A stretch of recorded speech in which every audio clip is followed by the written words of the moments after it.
And people will look for you. You will set your own price because nobody can do your job better than you. You will determine how much they will pay you because you have multiple jobs lined up for you. So it doesn't matter what you are. You don't have to be a software engineer or cybersecurity expert.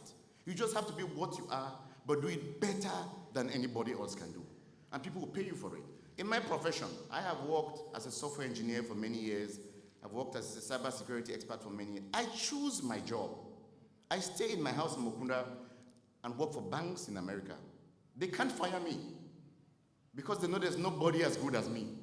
So they are ready to make concessions for me. Say, go anywhere you want to live, go and live there and work. Because there's none like me. I've made my name in what I do because I do it better than anybody else. And that's what I want you people to do. It doesn't matter what you do in life, what passion it is you have in life. As much as you dedicate your time to it, make sure that if you're making a wall, the wall should be straight. Because when people come back, they'll ask, who made that wall? If you're a pastor, be a better pastor than anybody else. Because even when there's a funeral in a Kondotiti, they used to hire Reverend Nyansako Ninku to go preach there. Because there's nobody else who could preach like him. He did his job better than anybody else. And that's what I want to mention to you people today. As youth, pick a profession. Anyone that is your passion. If it's bricklaying, if it's electricity, if it's motor mechanic, if it's journalism, if it's drawing, if it's painting, just make sure you dedicate all your time to it. Get better at it than no one else, and people will look for you. Now, as a tribe, we do have to do our own part in elevating our youth, because a youth cannot exist in the air. And so what we are planning to do is that we want to create a database of everybody and everybody's skill. Because we have to, this is what the Jews have done, and Reverend, you people are more Christian than me, you know very well. The Jews are a very small set of people. The Israelites, they're only about 7 or 8 million. There are not many people, though you hear about Israel all over the place. They are a very tiny country. We are like 4 times bigger than Israel. But what they do it better than anybody else. And what they've done within their community is that they've come with a system where if a Jewish man has money and is looking for a carpenter, he looks for a Jewish carpenter and hires the Jewish carpenter. When the Jewish carpenter needs to go and buy milk, he looks for a Jewish man's store and buys milk from that store. When the milkman wants to go and buy rat poison for his rats in the store, he looks for another Jewish man. So money goes around them 7 times before it leaves their community. It goes around them 7 times before it leaves their community. For money to leave the Jewish community means it's gone through 7 business or schools or bosses or entrepreneurs.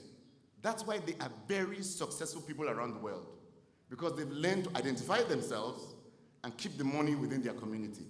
If we do that, if we only make it go 4 times, not 7, if we make it go 4 times, all of us will be sustainable people. We will be rich people, because the money will be circulating within our schools, within our community, within our teachers, within our course mates, and that's how you empower a community. Now, there are certain strategic things that me, as a person, I'm pushing together with the help of the Majesties. It's called the Mbando. The Mbando, to me, is not just a cultural event. It's a movement where we are raising awareness of who we are, how to keep things within ourselves, and how to stand strong. Our people, our brothers who are from the littoral, they're a minority in their region, just as we are getting to. The Douala man is a minority. There are other tribes that have really swallowed the Douala man. But inside of the middle of the ocean, they are still floating above the water because they've kept their culture really strong. If we keep our culture strong, the Ngondo does not miss 1 year without passing. And through that, they've demonstrated. The Ngondo to them is a statement that they are making to the public that we are here, we are alive, and we are strong. You cannot change our culture, we are still alive. The community center that they built, that they call Maison de la Culture in Douala, their own multiple center that they built. It's a yellow, magnificent building in Beseke on your way to the airport in Bonanjo. It's on your left side. They spent 6.5 billion to build it. It'll be interesting to know that 6.5 billion, they only contributed about 1.5 billion. Ask me where the other 4.5 billion came from. It came from the government of Cameroon. The presidency asked through the Limbe, to the Douala Urban Council, through FECOM, to give them 4.5 billion. Now, why did the president do this? The president has identified the people who are strong, who are committed, they are united, and he says, I better make friends with those people. Because if I don't, that's a political power that I might lose. We have not demonstrated that kind of unity. That's why we don't have 5.5 billion.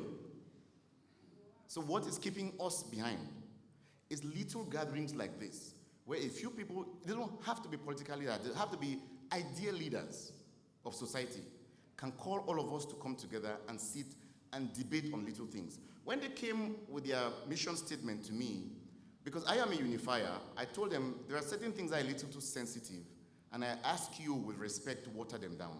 Because if we come here and start debating on too much contentious issues rather than talking about unity, we'll leave here with more enemies than we are supposed to make friends.